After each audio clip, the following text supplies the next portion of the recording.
మారు మనసు పొందాలని దేవుడు ఆశపడుతున్నాడు. అందరికీ ఒకటే, ఆత్మకి సావు లేదు. ఉండాలి దేవుడి దగ్గర, లేకపోతే సైతానుతో యుగాలు కాలుతూ ఉండాలి.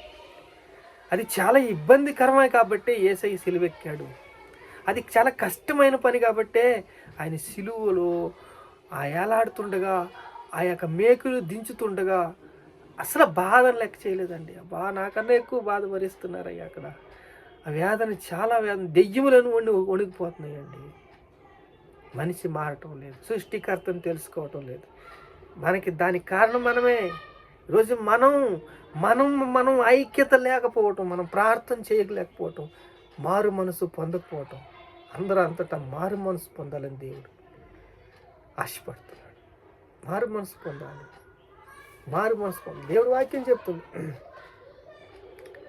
దేవుడు ఆయనను 3వ దినము లేపి 40 అపోస్తుల కార్యములు 10వ అధ్యాయం 40 వచనం. దేవుడు ఆయనను 3వ దినమును లేపి ప్రజలందరికీ కాక దేవుడి చేత ముందుగా ఏర్పరచబడిన సాక్షులకే, అనగా ఆయన మన మృతులలో నుండి లేచిన తరువాత ఆయనతో కూడా ఉన్న అన్నపానములు పుచ్చుకున్న మాకే ఆయన ప్రత్యక్షముగా కనబడినట్లు అనుగ్రహించెను.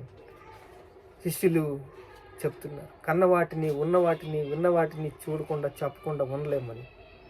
మాకు ప్రత్యక్షపరచబడ్డాడయ్యా. మేము చూసాం, మా కళ్ళతో మేము చూసాం, మా నోటితో మా చేతులు ఆయన తాకిని మేము విన్నాం. ఆయన వచ్చాడు, చేశాడు, చెప్పాడు, మనల్ని బాగా చూసుకున్నాడు, మనకి పురికొల్పించాడు.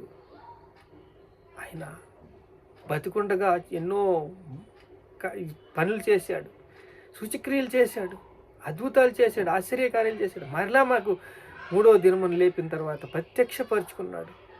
మనల్ని ప్రేమించాడు, మనల్ని దీవించాడు, మనల్ని ఆశీర్వదించాడు, మనల్ని బలపరిచాడు, మనల్ని స్థిరపరిచాడు అని ఎంతో ఆవేదనతో చెప్తున్నాడు.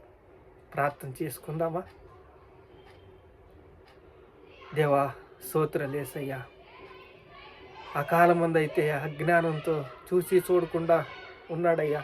ఇప్పుడైతే ప్రభువా, అందరూ అంతటా మారు మనసు పొందాలని చెప్పేసేవయ్యా. మారు మనసు పొందాలయ్యా, దేవుడి దగ్గరికి చేర్పించాలయ్యా.